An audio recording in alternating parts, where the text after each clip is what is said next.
Dan inilah dia, Kubro Sani Siswo. Selamat datang seruan kami, selamat datang di tempat ini. Salam kami dengan bahagia, selamat datang semua. Bergembira kami semua, kedatangan Ibu dan Bapak. Girang hati kami semua pada saat yang mulia ini. Terimalah hormat kami, hati kami seni dan sempurna. Bila ada kesalahan kami, harap kami dimaafkan. Selamat datang seruan kami, selamat datang di tempat ini. Salam kami dengan bahagia, selamat datang semua. Bergembira kami semua, kedatangan Ibu dan Bapak. Girang hati kami semua pada saat yang mulia ini. Terimalah hormat kami, hati kami seni dan sempurna. Bila ada kesalahan kami, harap kami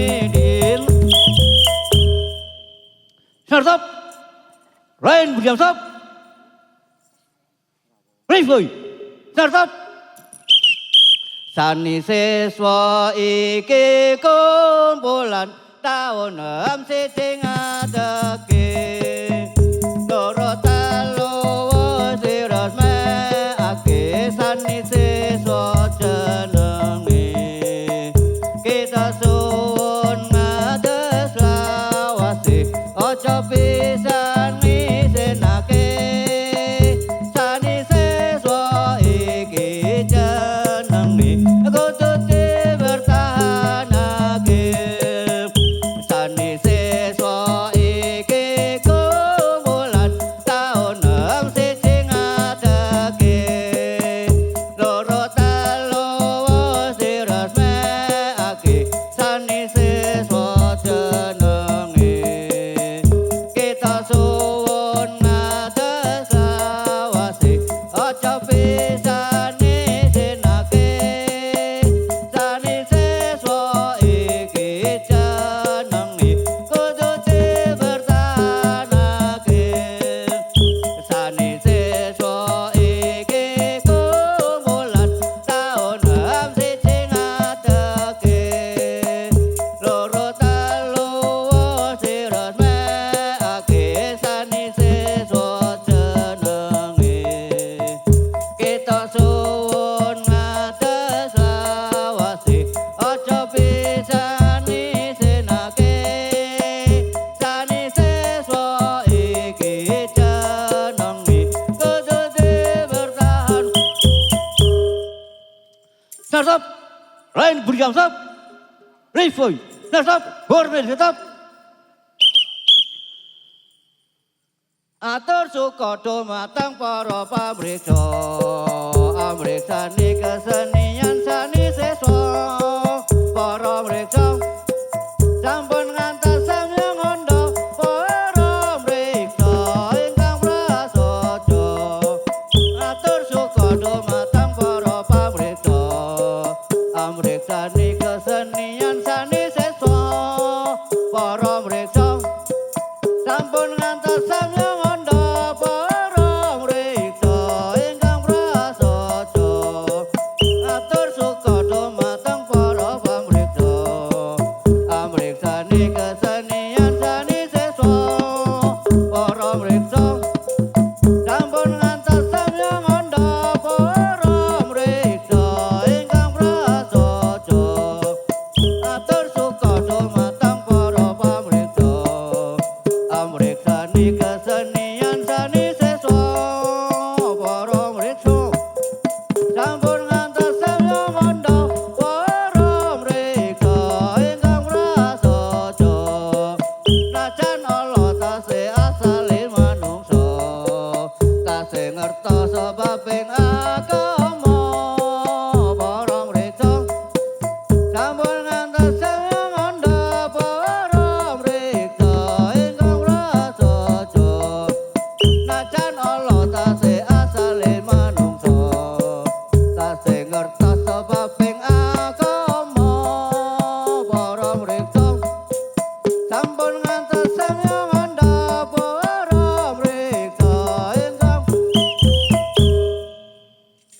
Stop. Agama kita agama Islam bahwa toniro awarni sekawan siji Quran loro hadis kalau isma bing patagiyah temurun ning kitab Quran iku marang Gusti Kanjeng Nabi Muhammad gunane kanggo angganti hukum kitab kang wis alami agama kita agama Islam wawatoni ra awarni sekawan siji Quran loro hadis dalu isma bing patagiyah temurun ning kitab Quran iku marang Gusti Kanjeng Nabi Muhammad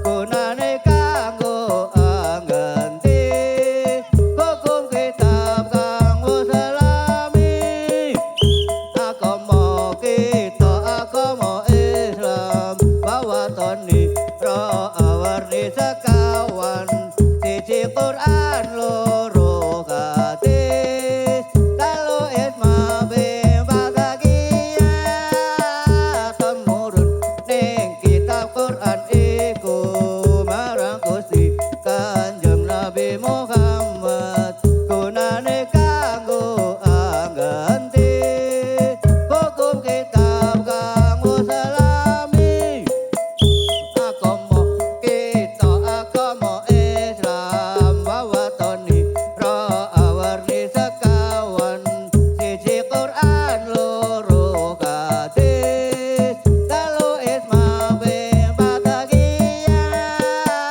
temurun ning kitab Quran iku marang Gusti Kanjeng Nabi Muhammad gunane kanggo angganti hukum kitab kang wis.